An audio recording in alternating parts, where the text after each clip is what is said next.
This call is now being recorded. Bom, então, a gente vai falar hoje do trabalho de Escorpião, né, dos trabalhos de Hércules, que é a destruição da Hidra de Lerna. Eu fiquei um pouco surpreso com esse trabalho, porque ele, ele traz ele traz à tona uma questão que eu achei que ia ser, que era mais uma questão psicológica do que uma questão espiritual mesmo. E aí eu fiquei um pouco surpreso com isso, quando eu percebi que era uma questão espiritual. E eu vou até pegar menos um pouco o livro, né, que esses 4 trabalhos são os trabalhos que eles vão chamar de luta, né, eles tem pouca interpretação, então eu vou trazer uma outra interpretação, porque me arremeteu umas coisas que eu vivi na Nova Zelândia. Eu achei isso muito interessante, isso retornar agora, nesse momento, dessa maneira. Bom, o mito vai falar que na antiga Argos ocorreu uma seca. Quando está falando essa ausência de água, água são as emoções, né? Então está falando da ausência das emoções, né? E aí fala que a Mímona procurou a ajuda de Netuno. E Netuno recomendou que ele batesse numa rocha, e quando ele o fez, começaram a correr 3 correntes cristalinas. Então, essas 3 correntes estão relacionadas a 3 emoções cristalinas no sentido de pureza, né? Então está falando de 3 correntes, de 3 emoções de pureza. Que eu fiquei tentando imaginar qual, assim, e quando eu fui dar uma olhada nas emoções, nas sensações, nos sentimentos mais puros, e chegou 3 para mim, assim, que é a questão do amor, mas aí o amor ligado àquele trabalho que a gente viu de Câncer, o amor enquanto conexão, o afeto, como uma consideração profunda, né, pelo outro, e o sexo, mas ainda estou em dúvida, assim, e o sexo enquanto a energia da vida, né, não essa energia sexual distorcida, como é colocado para nós, né.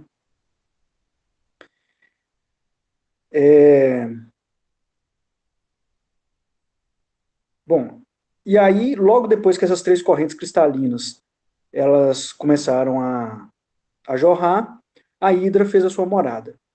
Quando está falando da Hidra, e lá no trabalho de Gêmeos, quando Hércules fez o trabalho com Anteu, lá fala que Hércules encontraria novamente a serpente em Escorpião, só que aí, essa serpente agora é uma Hidra, ou seja, é uma serpente que mora nas emoções, que é uma serpente que mora na água. Né? Então, se ela mora na água, é uma serpente que mora nas emoções. Então, está falando de um aspecto do pensamento envolvido com aspectos da emoção. Num sentido de sublimações das emoções pelo pensamento. Bom, e aí, continuando o mito, né, para além do rio Amímona, fica o fecho do pântano de Lerna. Neste pestilento lamaçal está a Hidra. Então, está falando que é um aspecto, então, do pensamento no fértil do pântano, né, no pestilento lamaçal. E a Hidra, ela tem 9 cabeças, e uma delas é imortal. Bom, aí essa simbologia da Hidra de 9 cabeças com a cabeça imortal tem vários aspectos, tem várias possibilidades aí. As 9 cabeças a cabeça representa o pensamento, né? E quando está falando 9 cabeças, eu fui dar uma olhada e a psicologia cartesiana ela aborda 9 tipos de pensamento.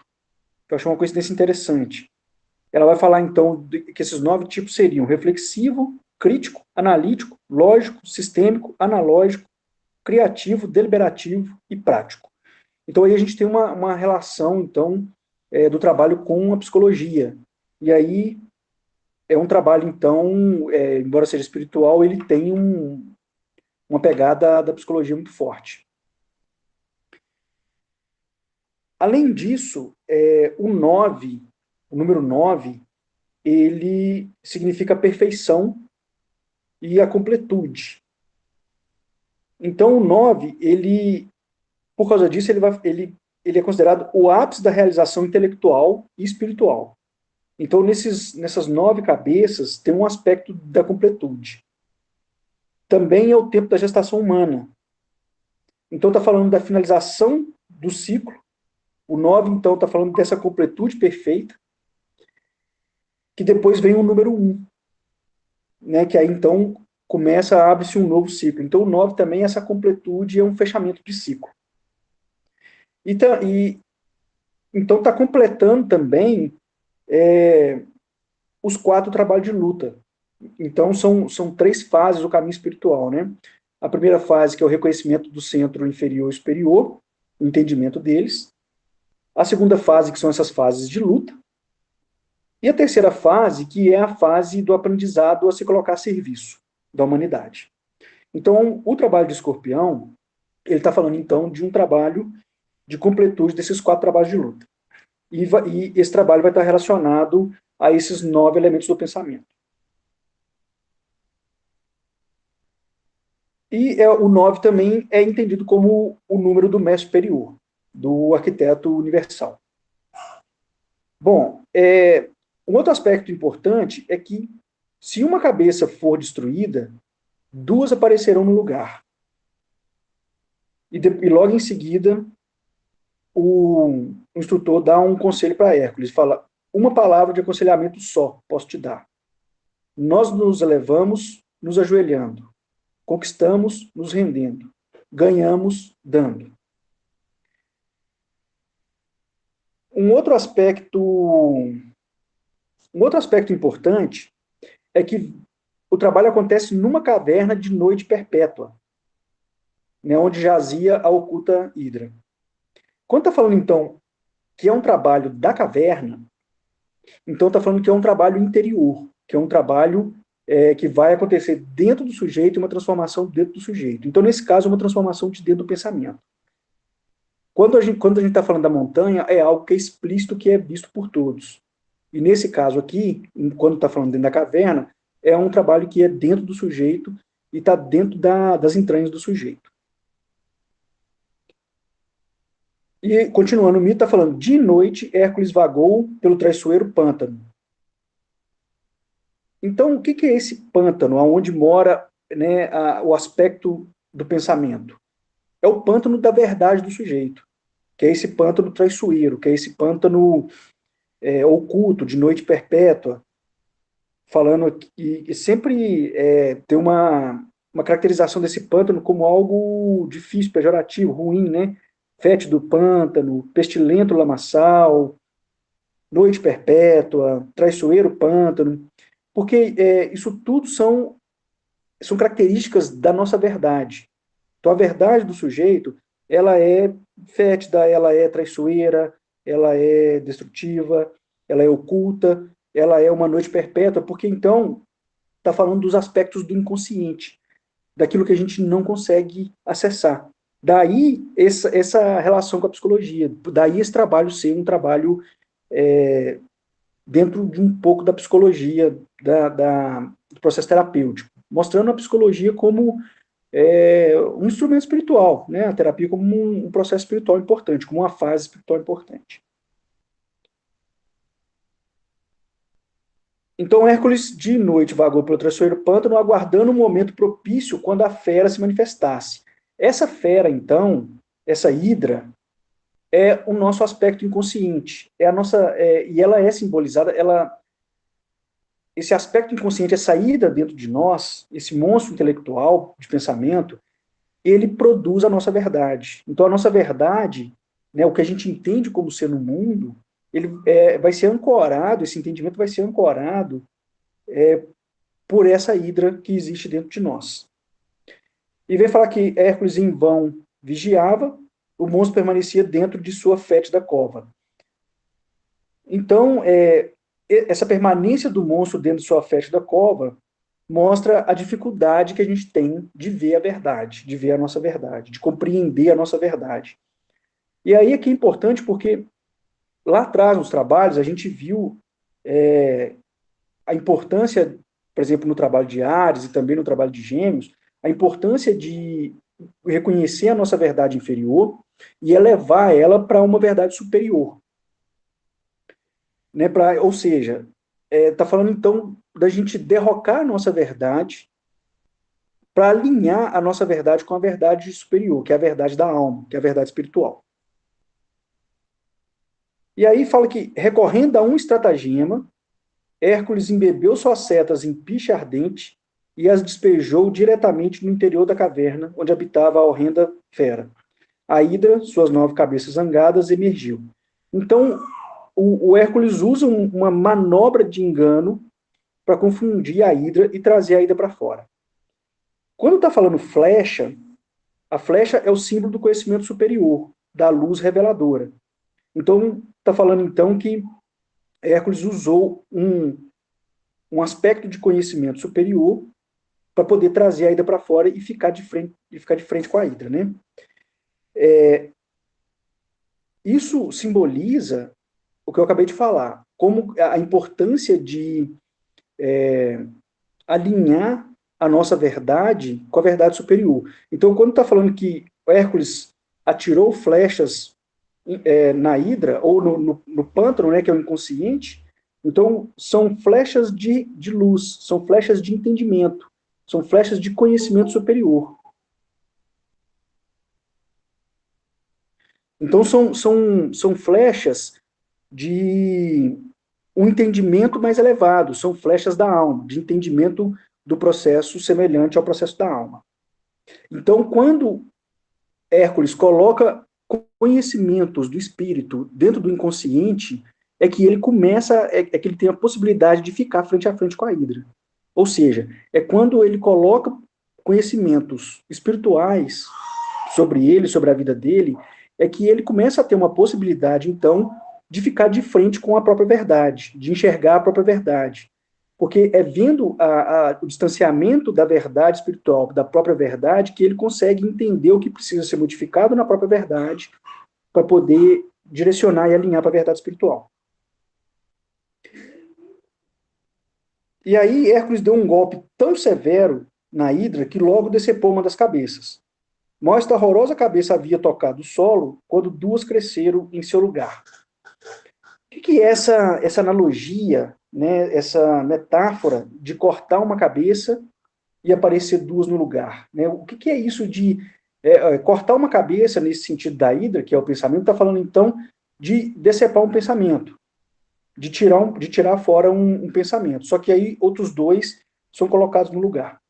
Aqui, a gente precisa entender como que funciona a estruturação da verdade na nossa cabeça. A gente precisa entender que a nossa verdade, né, o que a gente entende sobre o que é o mundo, a maneira da gente enxergar o mundo, né, que eu estou chamando aqui isso de verdade nossa sobre o que nós somos, sobre o que o mundo é, sobre todas as coisas, que é diferente para cada um, né, cada um tem sua própria verdade.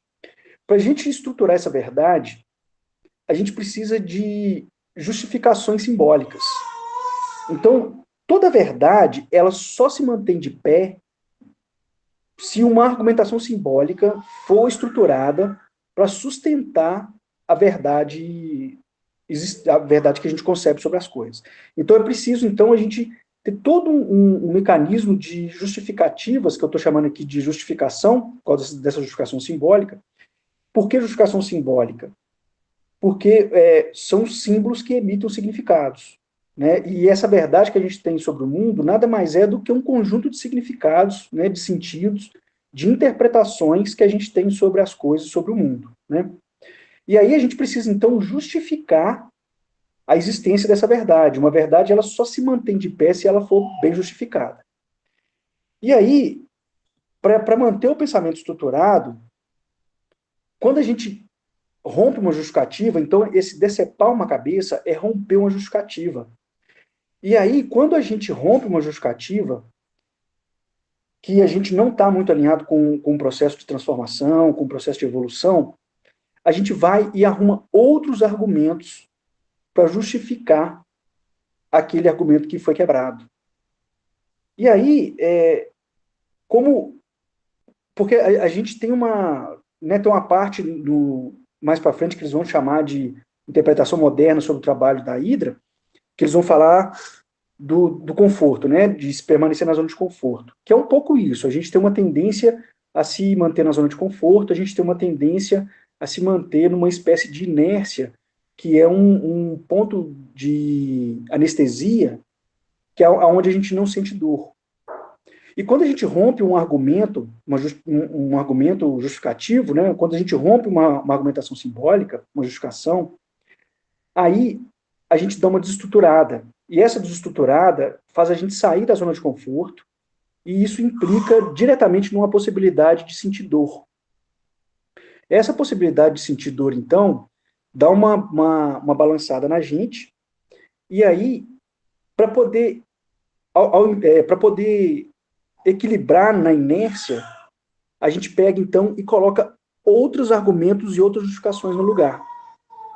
Só que aí, como houve uma desestruturada, e essa desestruturada ela leva uma tendência a,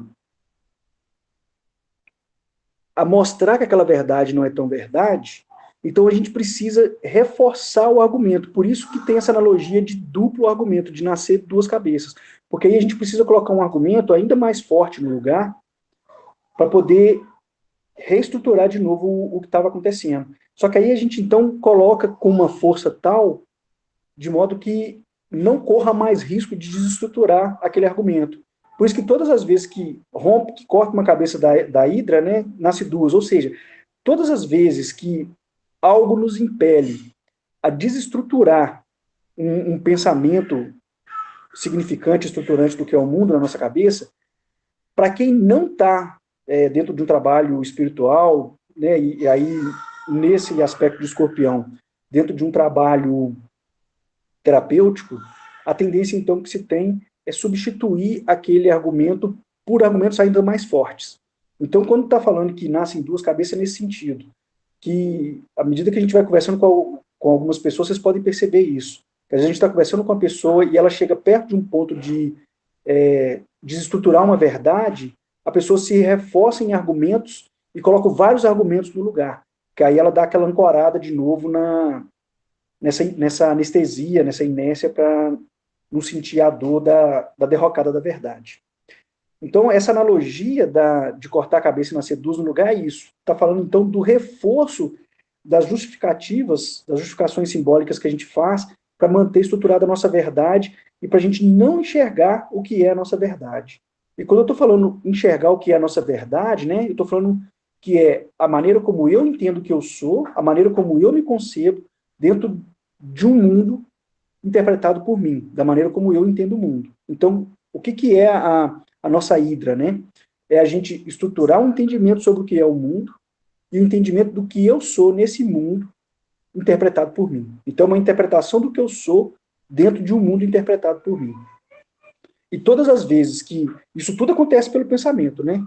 Isso tudo é estruturado dentro do nosso pensamento, dentro dessa justificação simbólica.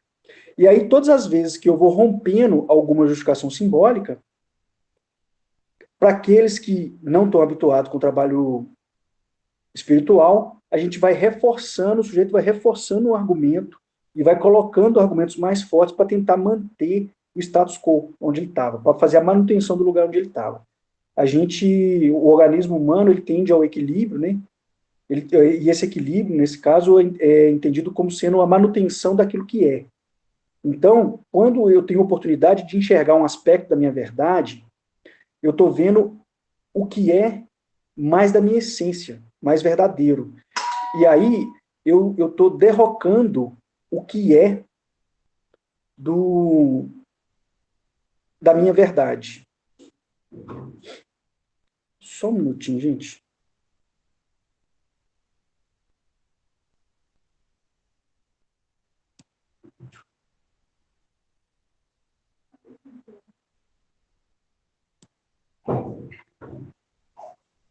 Vamos lá. Bom, então, essa analogia da hidra é nesse sentido, né? De cortar a cabeça da hidra é nesse sentido.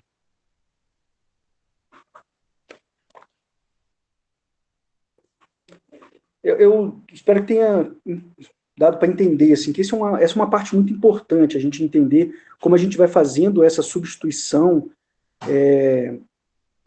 dessa justificação para manter as verdades de pé, né? Porque desestruturar as verdades nos coloca numa espécie de desequilíbrio e aí dá um certo desespero na gente, né? Um medo, uma insegurança em função da derrocada da verdade, né? Espero que isso tenha ficado um pouco claro, assim. Bom, continuando em relação ao mito, aí vai falar então que com 3 braças de altura, o monstro ali estava, uma coisa de feiura tal que parecia como se tivesse sido feito de todos os piores pensamentos concebidos desde o começo dos tempos. Então, olha só, feito de todos os piores pensamentos concebidos desde o começo do tempo. Bom, esse monstro dentro de nós vai representar o que eu falo, que eu chamei, que eu falei da Nova Zelândia, lá eu falava o nada estético verdadeiro eu. Vai falar então de uma hidra existente dentro de cada um de nós. Então, tem 2 aspectos aqui muito importantes. A gente tem uma sensação de que existe dentro de nós uma feiura muito grande relacionado como se fosse parecido com essa hidra. Por isso que a gente tem tanto medo de olhar para dentro de nós. Por isso que a maioria das pessoas tem tanta dificuldade com o processo terapêutico, com o processo de compreensão do que é, né, do que a gente é e do que o mundo é. Porque a sensação é como se fosse encontrar essa ida dentro de nós. E realmente existe uma espécie de ida dentro de nós. Eu acho que o interessante desse trabalho é reconhecer essa feiura existente dentro de nós. E o que é essa feiura, né, dentro de nós? São os nossos comportamentos que a gente não considera bacana, né, que a gente não considera bom. Aqui, a gente tem que considerar 2 aspectos muito importantes. O primeiro deles é em relação ao baixo grau de evolução. Como a gente ainda está em baixo grau de evolução, a condição humana ainda está em baixo grau de evolução, então o que acontece? Olhar para dentro, a gente vai começar a ver esses aspectos do baixo grau de evolução. Então a gente vai ver a nossa necessidade de domínio, a nossa falta de escrúpulo com o outro, a nossa falta de respeito com o outro, a nossa falta de conexão. A gente vai começar a ver o quanto somos egoístas, o quanto somos capazes de matar, o quanto somos raivosos, o quanto desejamos mal para o outro. Isso em virtude do nosso baixo grau de evolução. E aí, olhar essa hidra, enxergar essa hidra dentro de nós, esse monstro feio dentro de nós, a gente vai ter que lidar com essas coisas e vai ter que lidar com esse aspecto nosso. E a maioria não dá conta de lidar com esses aspectos. A gente começa a achar que dá uma sensação de morte, né? Como um desespero, assim, não, eu sou algo muito ruim, eu não posso ser desse jeito. Então a gente não aceita de jeito nenhum ser dessa maneira. E para não ser dessa maneira, a gente esconde essa hidra. Aí é o inconsciente. A gente leva isso tudo para o inconsciente e fala que não tem, fala que não existe e fala que não tem essa hidra dentro de nós, que não existe um monstro feio dentro de nós. Aí isso acontece por causa do segundo aspecto, que é o aspecto da produção da imagem de aceitação. Aí entra num aspecto social e aí vai entrar dentro dos trabalhos que eu tenho falado com vocês em relação à Gestalt, né? O que é isso? Na infância, a gente vai sendo muito castrado pelos pais, a gente vai manifestando a nossa essência, né? A gente vai manifestando, enquanto criança, essa hidra existente dentro de nós. Lembrando que as nossas práticas, elas são todas consequências do nosso pensamento, né? Então, a gente pratica tudo aquilo que a gente pensa. A gente põe para fora tudo aquilo que a gente pensa. Então, a gente, enquanto criança, a gente vai manifestando essa ira dentro de nós. Não tem filtro, né? A gente ainda não criou um personagem para ser aceito. E à medida que os pais vão castrando a gente, vai falando que isso não pode, que isso é feio, e não só os pais, que à medida que a gente vai socializando, né, vai crescendo e socializando, a gente também vai modulando esse personagem para ser aceito e amado pelo meio social. Que aí a gente aprende, então, que os pais, quando castram a gente na infância, a gente aprende que se a gente modificar o comportamento e fizer dentro de um certo ou errado, né, no sentido de evitar o errado e fazer o certo, então se a gente começar a fazer da maneira certa, o comportamento certo, aí a gente vai ser amado, a gente vai ser aceito, a gente vai ter um pseudo-afeto. Só que acontece que não há um trabalho profundo de transformação e de transmutação dessas nossas características. A gente, a gente faz essa analogia do certo e do errado, a gente molda um personagem correto, a gente molda um personagem certo.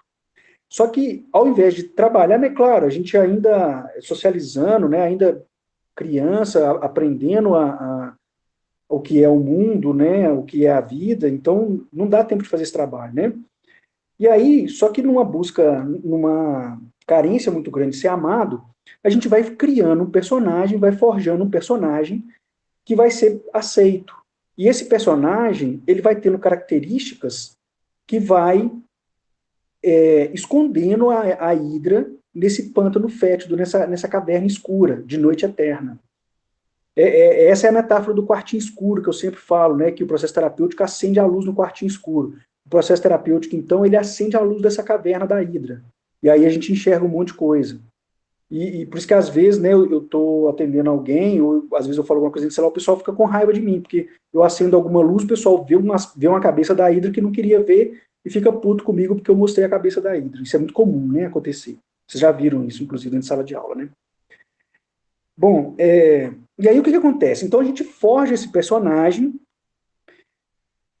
né, essa imagem de aceitação, esse personagem para ser amado, que é o nosso ego, que é a nossa personalidade. Né? Aí entra os traços de personalidade, a importância do ego, de estudar os traços de personalidade. Né? E aí a gente, então, deixa a nossa essência de lado, porque a nossa essência vai perpassar por essa hidra, a nossa essência tem muito dessa hidra nela, e aí a gente começa a caminhar como esse personagem para poder ser amado, para poder ser aceito, e fingindo que não existe uma hidra dentro de nós. E aí, o aspecto da anestesia é que esse personagem existir, ele também é baseado em justificações simbólicas. E aí, se eu romper alguma justificação simbólica da existência desse personagem, o que eu estou mostrando para mim? Que eu não sou esse personagem e que aí, a partir do momento que eu começo a enxergar que eu não sou esse personagem, eu falo assim, eu sou o quê? E aí, quando eu olho um pouquinho para dentro, eu encontro a Hidra. E aí eu tomo um susto, né? Nossa, eu sou essa feiura toda? Não, não, não sou não.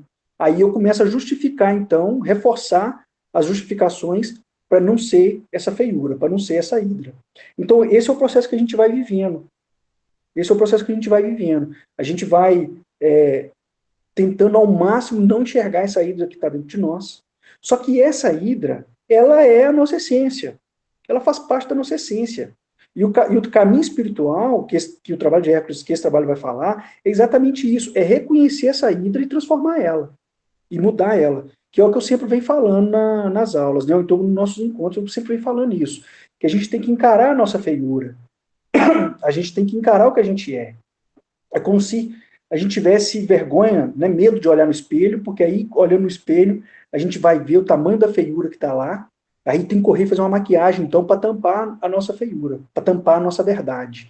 Agora, se a nossa verdade é feia, né, não adianta fazer uma maquiagem, não adianta fazer uma plástica.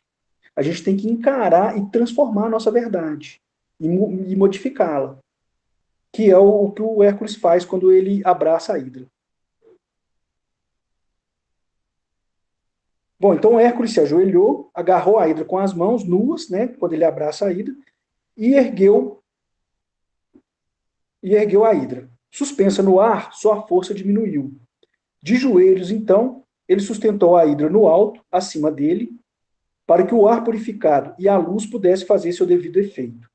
Então, esse elemento de erguer, né, de sustentação ao alto, está falando, então, uma metáfora do entendimento espiritual, né? De colocar, de erguer a lei de Deus, de erguer ao conhecimento superior, né?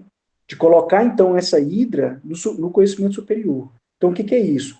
É de pegar a nossa essência e transformar a nossa essência à luz do conhecimento superior. Esse é o trabalho espiritual. Aí é assim que vai encerrar o processo de luta do ser humano. Na hora que a gente tem essa batalha com esse monstro dentro de nós, que está dentro de nós, ele existe, mas aí na hora que a gente, então, ergue ele para um superior e aí faz essa transmutação dentro da lei superior, aí então a gente vai, vai ressignificar, vai matar essa hidra, vamos colocar assim.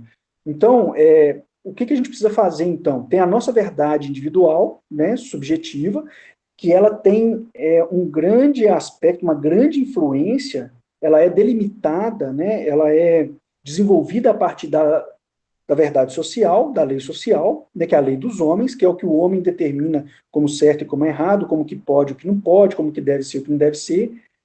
E é isso que vai fazer a gente construir esse personagem, a gente constrói esse personagem, né, essa imagem, o nosso ego, ele é balizado nesse aspecto social, nessa verdade social.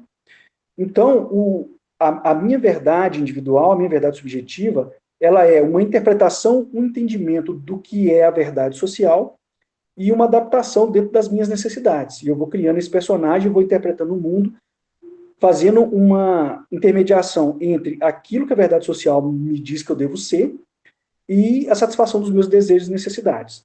E aí, esse ato de erguer a hidra está falando, então, de uma necessidade que temos de fazer a derrocada dessa verdade subjetiva nossa, dessa lei subjetiva, né?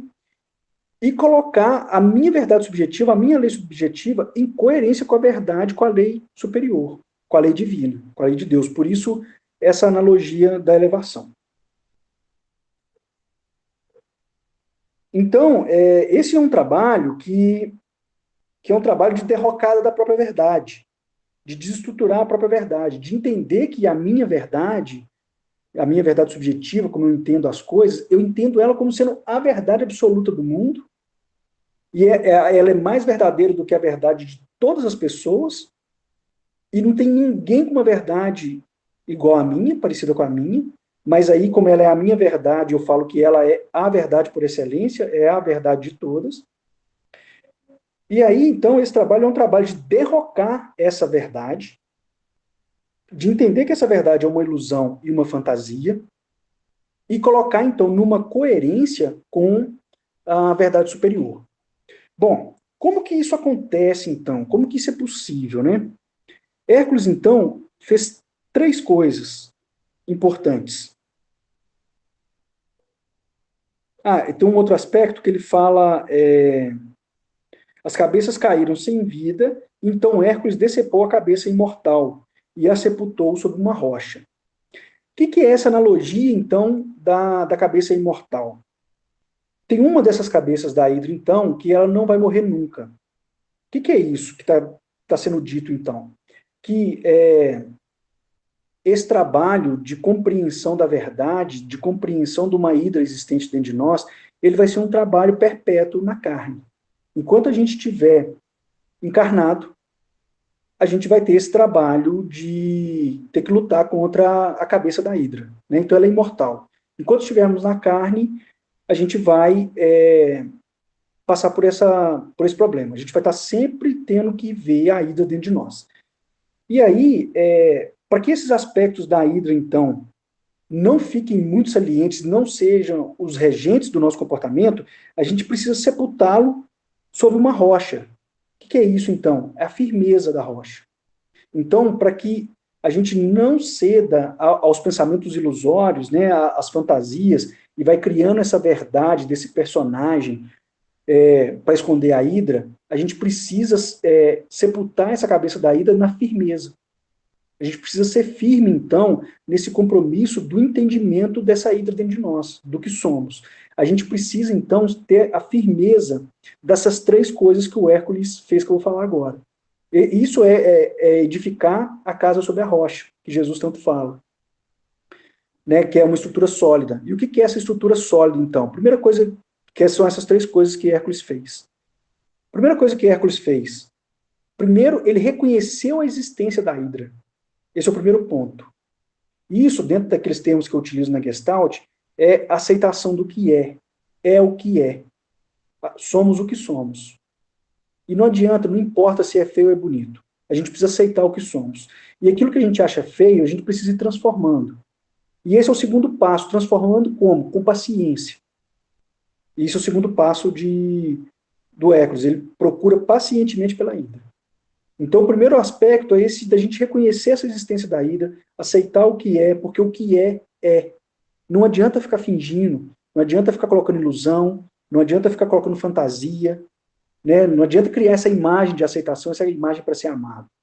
No final das contas, essa imagem coloca a gente correndo atrás do rabo, porque a gente cria um personagem, uma imagem para ser amado, para ser aceito, porque a gente tem uma carência de amor. Só que aí, a gente sabe que essa aceitação, porque não é nem amor, nem afeto, né, não é verdadeiro, a gente acha que é, mas é um substituto do amor, mas não é, né, não é verdadeiro. Mas aí a gente sabe que essa aceitação e esse pseudo-amor, ele não é pelo que somos, é pelo personagem que interpretamos, que atuamos, né, pela imagem que a gente constrói. Ou seja, aí a gente vive numa eterna insegurança, porque a qualquer momento que eu escorregar e colocar minha essência para fora, vai aparecer uma ida, eu vou deixar de ser amado. Por isso que a gente vive nessa eterna carência, porque a gente sabe que o amor, que a aceitação e que o amor não é verdadeiro, que ele está relacionado a uma imagem que é falsa do que somos, então ele nunca preenche, a gente está sempre atrás de mais e mais e mais e mais e mais, né? E, ao mesmo tempo, a gente fica em constante vigília, em constante medo de dar uma escorregada, colocar nossa essência para fora e não ser aceito. Então aí vocês percebem que existe uma enorme não aceitação de nós mesmos. A gente não aceita a nossa própria feiura, a gente não aceita o que a gente é. A gente não acolhe o que a gente é. A gente critica muito a nossa essência, a gente critica muito o que a gente é, em virtude primeiro, dessa questão do baixo grau de evolução em que estamos, e segundo, em virtude de toda essa concepção, esse aspecto social, que nos coloca ser assim ou assado como condicional para sentir amor. Então, amor condicional. E condicional a uma atuação, uma produção de uma imagem daquilo que não somos. Olha que confusão que bagunça que é isso na nossa cabeça. Né? Então, o primeiro passo, então, é esse reconhecimento dessa hidra, essa aceitação dessa hidra dentro de nós. Ou seja, o primeiro passo é esse reconhecimento do que somos de fato.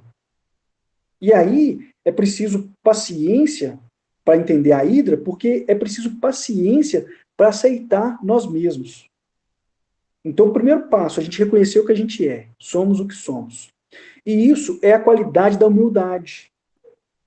E está dentro da analogia de Hércules se colocar de joelhos. Então, Hércules se colocando de joelhos é essa metáfora da humildade que vai nos permitir enxergar essa hidra dentro de nós, que vai permitir enxergar esse aspecto feio, né, que como se tivesse sido feito de todos os piores pensamentos concebidos desde o começo de todos os tempos. A gente tem disso. Então, é a humildade que vai nos permitir enxergar isso, é o colocar-se de joelhos. Aí a gente vai dar-se conta da existência dos desejos inferiores, dos impulsos egoístas, que apodrecem na natureza inconsciente. Aí a gente vai dar-se conta dos impulsos reprimidos. Aí a gente vai perceber a existência do ego da personalidade. E só é possível a gente admitir luz nesse lugar sombrio e lamacento se a gente reconhecer a existência desse lugar sombrio, né? Porque se eu não reconheço que é assim, como que eu vou dar luz? Eu não preciso dar luz. Né? Se eu não tenho, eu não preciso da luz. Já tenho a luz. Então eu me engano achando que eu já tenho a luz. Se eu não tenho esse sombrio pântano, esse fétido pântano dentro de mim, se eu não tenho essa saída dentro de mim, o que eu tenho para resolver? Nada. E aí a gente não entra num trabalho de resolução porque a gente acha que já está resolvido. A gente acha que já tem luz dentro de nós, a gente acha que não tem pântano dentro de nós, que não tem hidra dentro de nós. E aí a gente cai num grande engano, porque a hidra continua lá dentro, agindo por nós e fazendo a gente se comportar assim, o assado, e fazendo uma destruição, mas e a gente fingindo que não tem. É igual Meu avô que não gostava de ir no médico, porque ele ia chegar no médico e descobrir que estava doente. E eu ficava sem entender, então, peraí, então se ele não souber que está doente, a doença deixa de existir, a gente tem essa ideia, né? A hidra é como se fosse uma doença. Então, se eu começar a ver umas coisas aqui, ver umas coisas ali, eu vou descobrir que eu estou doente. Então, eu prefiro não ver, porque se eu não ver, eu não tenho. Isso, para mim, é uma coisa muito difícil de entender, um absurdo, assim. E o que, que é o caminho, então? É exatamente isso, a gente reconhecer a existência, porque quando eu descubro que eu estou doente, aí eu vou procurar um tratamento, aí eu vou procurar um remédio. E é esse o ponto aqui, é descobrir essa doença do pensamento, essa doença do espírito. Para daí, esse é o processo espiritual. Se a gente puder resumir o processo espiritual, é isso, é reconhecer que nós estamos espiritualmente doentes. O ser humano está no o planeta Terra é um hospital espiritual. Por isso que é essa merda que é, por isso que é essa algazarra que é o planeta. É um hospital espiritual. Só tem espírito doente aqui dentro, fazendo tratamento para poder curar o espírito. E o tratamento para curar o espírito que a condição humana escolheu é vivenciar tudo quanto é aspecto ruim que puder ser vivido. Então é isso que a gente está fazendo aqui. Está aqui tomando uma grande dose de remédio espiritual, colocar dessa maneira como metáfora para entendimento. Então a condição humana está aqui para poder aprender esse aspecto espiritual. Só que se não reconhecer que está aqui para isso, não vai procurar um tratamento. Vai ficar fingindo que não tem nada acontecendo e o espírito vai ficar lá agonizando, agonizando do mesmo jeito. Não é porque não reconhece que vai deixar de ter. Muito pelo contrário. Só vai deixar de ter a partir do momento que reconhecer e tomar uma providência. Então, esse aspecto do reconhecimento é muito grande, é muito importante. Eu só vou poder superar a grande ilusão no dia que eu reconhecer que eu vivo uma ilusão. Porque enquanto eu entender que é uma verdade absoluta e que é a verdade do mundo, é a verdade, a minha verdade é mais importante que a de todo mundo, eu nunca vou ressignificar ela. Eu nunca vou modificar ela. Então, eu só posso modificar a ilusão, eu só posso transformar a ilusão no dia que eu reconhecer que eu vivo uma ilusão. Então, o primeiro aspecto é o reconhecimento disso. É o reconhecimento da nossa hidra espiritual, da nosso pouco desenvolvimento espiritual. Que aí é que eu vou, então, me colocar em caminhos para desenvolver. Aí, um outro aspecto importante que vai falar é que a personalidade não deve ser morta. Né? Isso foi dito no trabalho, um ou dois trabalhos anteriores, né? Não lembro qual. A matéria é o que nos aproxima de Deus. A personalidade inerente da matéria é um triplo canal de expressão para três aspectos divinos: a contemplação, o amor e a unidade. Então, não é o caso de matar a personalidade. Eu sempre falo, o ego é uma grande virtude. O problema é que ela é uma virtude exagerada. Então a gente precisa reconhecer o exagero e frear o exagero. E aí o ego se transforma numa grande virtude. O ego está a nosso favor, só que a gente usa ele mal usado. A gente usa ele numa satisfação inconsciente e desenfreada dos desejos. E é tanto que a gente vem vendo muito nos trabalhos de Ecos essa necessidade de não se entregar aos desejos. Né? Bom, o segundo passo, então, do trabalho que Hércules faz é a procura pacientemente pela hidra.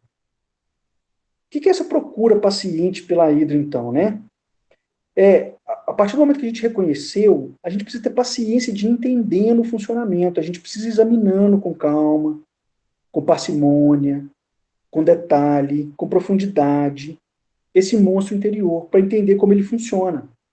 E a qualidade dessa paciência é a coragem de ver, é a bravura de ver, é a bravura de reconhecer, para daí então ter a bravura de atacar o monstro oculto nas áreas subterrâneas da consciência. Então, se tem um primeiro momento que é o dar-se conta dos desejos inferiores, os impulsos egoístas, os impulsos reprimidos, o segundo momento, que é esse momento do exame paciente, significa então compreender como funcionam os desejos inferiores, os impulsos egoístas que apodrecem na natureza do inconsciente, é entender, e aqui quando eu falo, estou falando entender, eu estou falando o que, como, porquê e onde. Então, como, porquê, o que e onde são os recursos reprimidos, e o funcionamento do ego e da personalidade. Então, esse segundo aspecto, então, é o dar-se conta do funcionamento. O primeiro aspecto é o dar-se conta da, da existência da Hidra, né? Que é a qualidade da humildade. E aí, como é um monstro muito feio, o segundo aspecto é um ato de bravura, que é o reconhecimento do seu funcionamento, de como ele funciona. E aí é preciso paciência, porque o caminho é longo para entender o funcionamento profundo dele. É preciso de tempo para poder entender esse funcionamento profundo, né? E também é preciso de coragem para, à medida que for tendo esse conhecimento, esse entendimento do que é, e transformando esse o que é, sempre alinhado com o que é no sentido da lei espiritual. Essa segunda parte é quando Hércules agarra a Hidra com as mãos nuas, é o sentido de abraçar a Hidra, né? Ou seja, esse sentido de abraçar está falando assim, é meu, né? É meu, isso eu sou. Eu assumo como sendo meu, eu assumo para mim. Eu assumo a responsabilidade do que eu sou. E aí, uma vez assumindo a responsabilidade disso que é esse monstro que tem dentro de nós, essa hidra que tem dentro de nós, geralmente quando isso acontece no processo terapêutico, a gente fica muito mal, né? A gente fica um tempo com a autoestima baixa, se remoendo de um monte de coisa, se sentindo uma pessoa ruim. Isso é normal, faz parte do processo. E aí, essa é a bravura, essa é a coragem de atravessar esse processo. Quando eu falo que a felicidade ela está depois de um pântano, olha que interessante. Me lembrei agora que a felicidade está depois de um pântano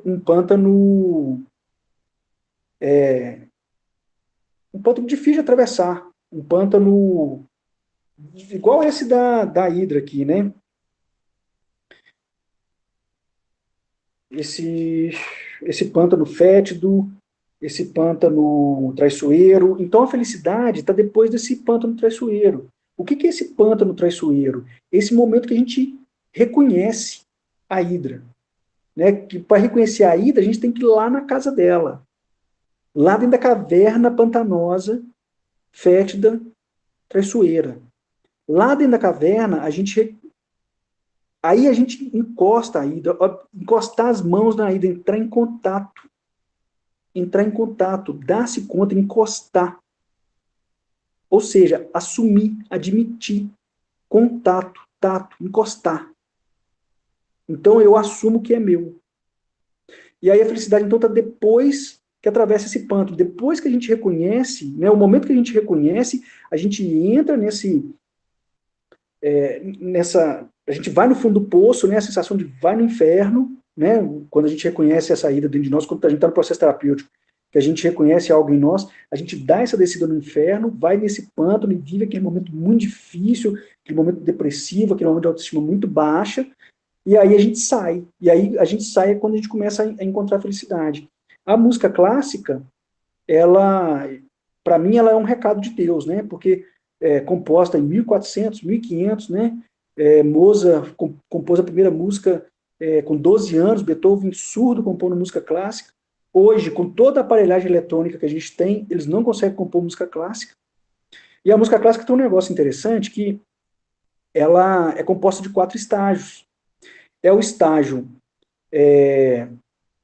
o primeiro estágio é o estágio egóico, esse estágio orgulhoso, né, de si, que é esse estágio ainda que a gente não reconheceu a Hidra, a gente não aceitou a existência da Hidra, então a gente vive num estágio arrogante, né, então a música, a vibração, ela vai ficar simbolizando esse estágio arrogante, pá, pá, pá, pá, pá.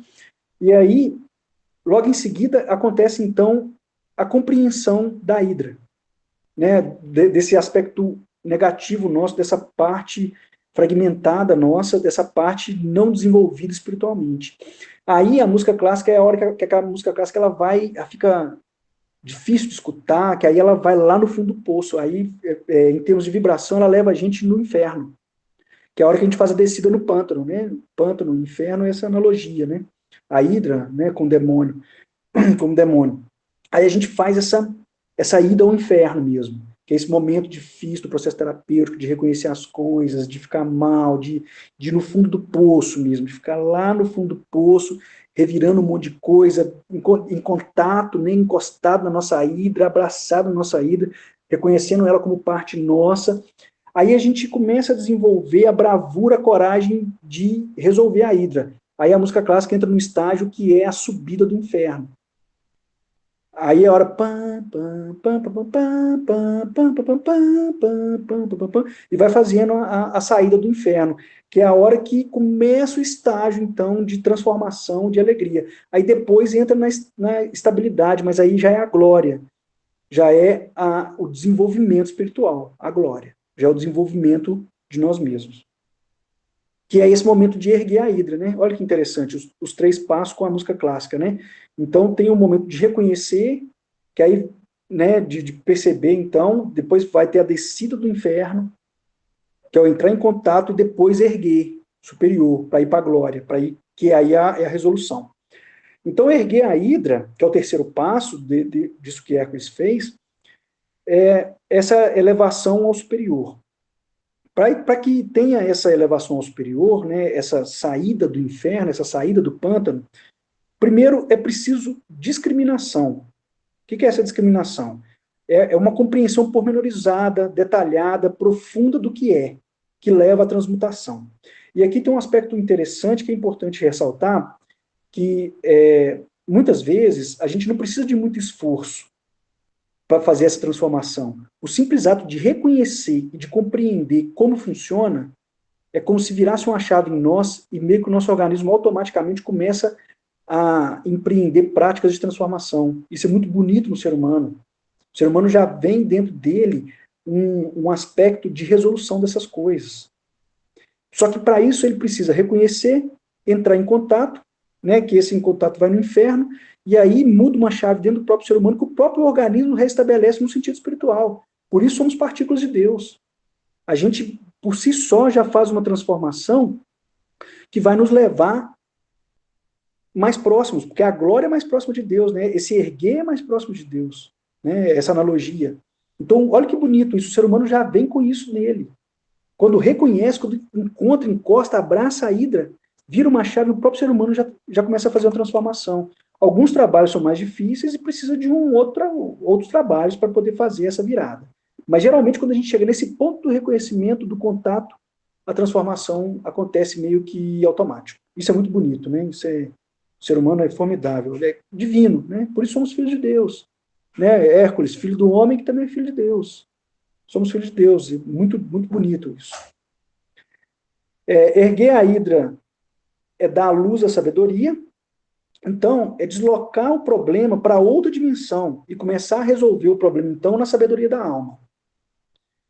Erguer ao ar a luz da razão superior e da compaixão. Em Virgem e Libra, Hércules matou, quando ele deveria ter amado. Em Escorpião, ele se entrega de joelhos e abraça a hidra. Aqui é importante isso porque esse abraçar a hidra, né, esse entrar em contato com a hidra, é um ato de compaixão de Hércules, não é com a hidra, mas é a hidra dele mesmo, né? Então é esse ato, o que a gente precisa então é esse ato de compaixão com a gente mesmo. É acolher e nos colocar no colo. Colocar a nossa hidra no colo, é acolher a nossa hidra, entrar em contato com a nossa hidra, acolher ela, acolher a nossa feiura, aceitar a nossa feiura. Em vez de a gente ficar brigando, degladiando e nessa batalha sem fim, né, que eu não posso ser assim, essa falta de aceitação da gente mesmo, quando a gente começa a reconhecer a hidra, quando a gente começa a reconhecer esse aspecto ruim nosso, que a gente entra em contato com ele, a gente começa então a acolher isso que a gente é. Aí a gente começa a ter uma compaixão profunda com a gente mesmo. E aí a gente fica querendo que o outro nos acolha, né? Porque eu crio um personagem para que o outro me aceite, para que o outro me ame. Porque eu mesmo não me aceito e não me amo. E aí, quando eu entro em contato com essa hidra, que eu acolho ela, que eu abraço ela, eu começo a me amar. Eu começo a me aceitar. E aí eu não preciso mais da aceitação do outro. Eu não preciso mais do amor do outro. Porque eu entro nesse profundo contato da compaixão, eu comigo mesmo. E aí eu não preciso mais, então, de que o outro me dê isso. Eu me dou. E quando eu paro de cobrar do outro essas coisas, aí eu me abro para uma conexão verdadeira com o outro. É aí que eu me abro para uma conexão verdadeira com o outro. Porque até então eu estava cobrando do outro que ele me desse o que eu não conseguia me dar, que é essa aceitação e esse acolhimento, e esse amor. Eu queria que o outro me desse amor, mas o outro não tem como me dar amor. Ninguém dá amor para ninguém. O amor não é dado, o amor não é um objeto que a gente dá ao outro. A gente viu isso no trabalho de câncer. Não é o amor não é um objeto que a gente sai dando. A gente não dá amor ao outro. O amor é essa conexão nossa com a gente mesmo. Então a gente entra em contato com a nossa ida, é uma profunda conexão minha comigo mesmo. E aí então eu começo a me amar. E quando eu acolho essa ida, eu coloco ela no colo, eu estou dando a mim mesmo aquilo que eu quero que o outro me dê, amor e acolhimento e colo. Né? Aquela ausência da mãe e do pai, né? Quando a gente era criança. E a saída que está é nesse acolhimento e nessa aceitação dessa hidra. Né? É nesse acolhimento e nessa aceitação dessa feiura existente dentro de nós. Aí, então, é que eu vou conseguir fazer essa transformação espiritual. Eu achei muito bonito isso ser a finalização do trabalho espiritual, porque da agora para frente vai ser o aprendizado a estar a serviço, né? Mas esse trabalho é o trabalho que completa o trabalho espiritual, a luta espiritual, né? Agora é o grande aprendizado de se colocar a serviço num outro aspecto. Mas aqui agora fecha a luta espiritual. Então, o que é essa luta espiritual? Como que encerra essa luta espiritual? Nesse profundo acolhimento nosso, da gente mesmo. Nesse profundo acolhimento dessa feiura nossa. Nessa interrupção da luta por ser uma imagem, por ser um personagem aceito socialmente. Que, na verdade, é uma aceitação condicional, aonde eu não tenho liberdade, porque qualquer escorregada que eu der, eles vão descobrir a minha feiura e meu personagem morre e ninguém vai me aceitar. Então eu tenho que abrir mão desse personagem sem matar a personalidade. O que é isso? Pode deixar ela atuar, mas vai aceitando a feiura dela. Vai perdendo a necessidade de ter que ser um personagem correto e bem aceito. E vai sendo aquilo que se é. Para ter a oportunidade de ir se transformando e ir tendo esse desenvolvimento espiritual, tendo esse caminho espiritual. Então, eu achei muito bonito esse trabalho nesse sentido, porque esse fechamento com esse acolhimento nosso, e essa analogia, né, esse ponto com a música clássica, que eu sempre falo que a felicidade está depois do pântano. Então, esse trabalho, quando o discípulo iniciado desenvolve esse trabalho, então ele vai começar a entrar no caminho da felicidade. Ele vai começar a encontrar a felicidade. Ele vai começar a ter esse acolhimento de si. O trabalho de... A gente viu um trabalho da compreensão do amor, um trabalho de câncer, né? Um trabalho da compreensão do amor. Tem um trabalho que aí isso vai desenvolver em nós uma profunda paz, né? Então a gente tem a compreensão do amor e tem a compreensão da paz. O trabalho de Virgem também é um trabalho de amor, né? O trabalho de Leão traz um pouco da questão da paz. Então, olha, a gente vem tendo esse desenvolvimento da paz e do amor, e aqui agora, então, a gente tem um trabalho, uma conclusão que vai nos fazer sair do pântano, que é agora a gente saindo do inferno. Essa saída do inferno, então, indo para o céu, é a metáfora da felicidade, né? E da paz superior, da paz no profundo. Então, muito bonito concluir esses trabalhos de luta com a saída do inferno. Então, agora vai ser a subida do inferno até chegar em Capricórnio, que é a glória. E muito interessante, né? Sendo olhado dessa maneira. E eu achei muito legal, porque isso era algo que eu vinha trazendo, vinha falando desde a Nova Zelândia, que eu compreendi isso lá. Depois eu parei de falar essas coisas, eu fiquei um pouco confuso e encerrei, e agora eu me deparo com esse trabalho. Eu achei, assim, extraordinário. É algo que eu tenho muita dificuldade de falar a respeito, de explicar, porque é difícil colocar essas coisas em palavras. Eu espero que tenha ficado um pouco claro isso, né? Como que isso acontece. E aí, finalmente, aí vai falar que essa é a conquista espiritual de Hércules. Reconheceu sua treva, admitiu luz no sombrio recôndito do inconsciente, atracou-se com as monstruosas forças de seu subliminar lodo e venceu os inimigos de sua própria casa. E muito bonito isso. E aí, então, ele sai do inferno e começa a subida para o céu. Até chegar no céu, que é a glória, né? O autor vai colocar a versão moderna do combate à Hidra, ele vai colocar cada cabeça como algo diferente, assim. Eu compreendo que, como algo específico, né, um sentimento específico, eu compreendo que são coisas importantes, que vai passar pelo caminho espiritual, mas que vai depender muito, assim. Então eu não colocaria isso como uma receita, esses 9 elementos que são o sexo, conforto, dinheiro, medo, ódio, desejo de poder, orgulho, separatividade e crueldade. Então eu não colocaria como uma receita, não. Né? Isso que vai variar muito de um para um, né? De pessoa para pessoa. Mas é isso, assim, eu acho que eu tenho, né, para mim é difícil explicar mesmo, espero que tenha ficado entendido.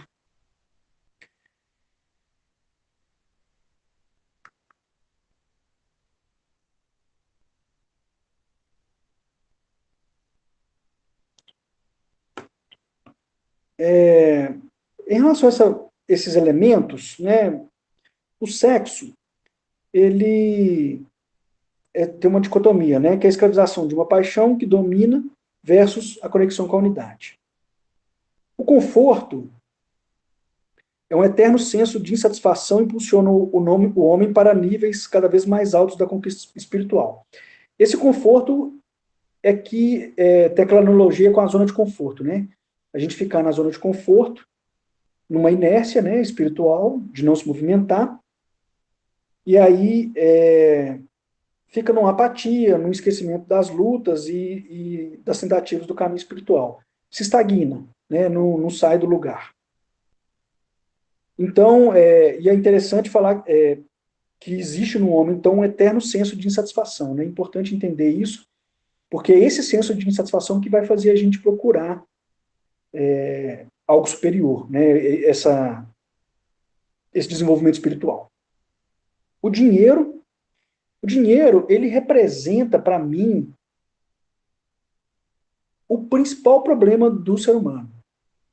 Porque o dinheiro, ele é a paixão fundamental do capitalismo. Então, em nome do dinheiro, né, do acúmulo, do direito de propriedade, da maximização da utilidade, assim, o nosso aspecto social, ele é todo fundamentado pelo dinheiro. A verdade social, o pilar central da verdade social é o dinheiro. Né? É claro, o dinheiro com todas as suas nuances, né? Todo dentro desse acúmulo do direito de propriedade, toda essa lógica capitalista. Quando eu estou falando de dinheiro, eu estou falando dessa lógica capitalista. Né? É o pilar central da nossa sociedade. E que, para mim, traduz, então, toda a podridão do ser humano. Toda a podridão do ser humano está aí para mim. O medo é uma projeção ilusória, né, de um futuro catastrófico. É uma total falta de presença, porque o medo não existe. O medo não.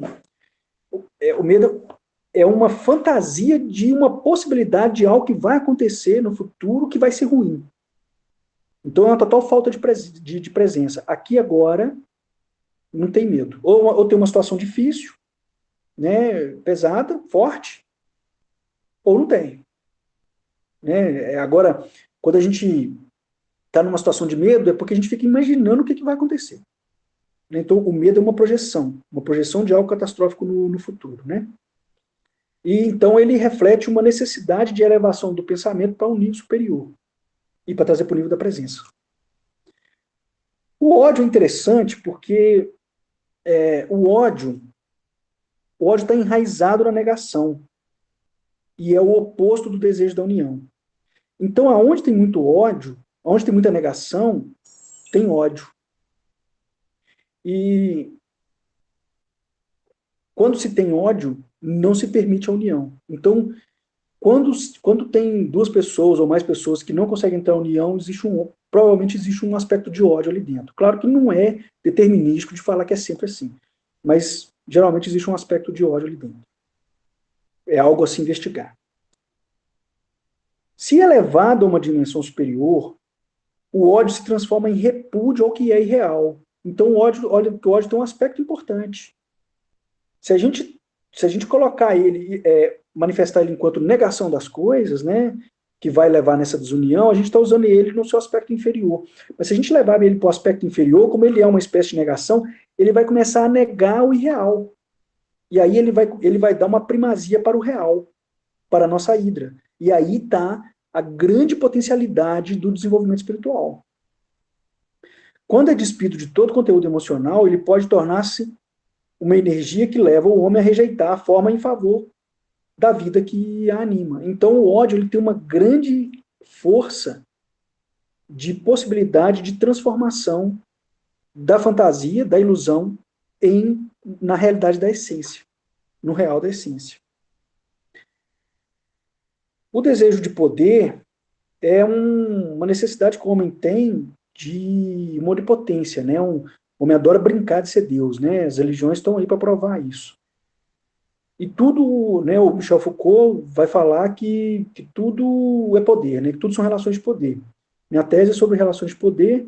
Então, assim, para eu falar do poder aqui, gastaria umas 4, 5 horas e ainda ia pegar só um fragmento, né? Mas, assim, em suma, a verdade social é o resultado de relações de poder. Então, tudo que a gente tem como contorno, como aspecto da verdade social, é construído por relações de poder, é definida pelos próprios homens. E essa brincadeira que o homem tem de onipotência, né, tem aí uma mistura de insegurança, com uma mistura de arrogância, com um baixo grau de evolução. Então, é uma grande característica da terceira dimensão esse desejo pelo domínio. O capitalismo existe do jeito que existe, que o capitalismo é pura exploração e domínio, né? A exploração é um enraizamento do domínio. A necessidade do domínio sobre o outro vira exploração. Então, essa necessidade de domínio do baixo grau de evolução do ser humano, ainda em terceira dimensão, que é muito forte, nossos políticos são isso puro, é um reflexo desse desejo do poder, que é esse desejo pelo domínio. O orgulho, que é a exaltação de si mesmo, né? Olha para os outros com condescendência, assim enfraquece os laços que unem todos os homens em indissolúvel fraternidade. Então, um dos aspectos do trabalho espiritual que a gente tem que fazer é interromper essa exaltação de nós mesmos, né? Porque quando a gente tem essa exaltação de nós ou do outro, a gente coloca em degraus, a gente estabelece uma hierarquia, né, de importância. E aí não tem jeito de haver uma conexão enquanto houver hierarquia, porque a hierarquia um está acima do outro, eles não se encontram, né? Quando eu tenho um orgulho de mim, de si muito grande, né, de mim, eu me coloco acima do outro, então eu não entro em contato com o outro. E quando eu me deprecio muito, que eu coloco o outro acima de mim, eu também crio essa hierarquia, então não há contato. Para poder ter contato, tem que estar no mesmo nível, tem que reconhecer que o outro está no mesmo nível que eu. E essa questão da hierarquia entra também num conceito de separatividade, né? E aqui tem um aspecto muito importante que a gente viu da questão da ciência, que é a mente analítica, né? E a ciência requisita a mente analítica. E a mente analítica, ela divide e subdivide, premiando a parte sobre o todo. Vai criar a fragmentação, e a gente começa a enxergar tudo fragmentado. A gente começa a ficar consciente das diferenças e perde da consciência as similaridades. Por isso tem esse discurso de diversidade hoje, né? De colocar de separar, de fragmentar. Não é um discurso de unir, é um discurso de fragmentar como se o respeito tivesse na fragmentação. Então, essa mente analítica é isso, a gente tem uma lógica da divisão. E isso é algo que precisa interromper. Porque se o mundo espiritual é uno, é unidade, a gente tem que romper a fragmentação e criar o todo, criar a unidade. E por fim, a crueldade, que é uma característica muito grande da terceira dimensão, que é uma satisfação de ferir, machucar, provocar dor, desrespeitar o outro, que é um desejo sádico, né? É um prazer pela dor do outro. Um sadismo muito grande, né? Com um traço aí de psicopatia, uma frieza, né, em relação ao outro. Bom, isso é um trabalho importante do caminho espiritual, porque muitas vezes a gente até não entra em contato ou não tem essa satisfação, mas que a gente machuca muito o outro, a gente machuca, né? Mesmo sem essa satisfação. Mas também tem muita gente que tem essa satisfação, uma característica muito importante da terceira dimensão. Bom, então, esse trabalho é isso. Mais curto um pouco, mas eu achei muito bonito, achei muito importante esse trabalho nessa concepção terapêutica de algo que eu já vim vendo há algum tempo. Achei muito interessante. Gratidão, Rausch, Rausch.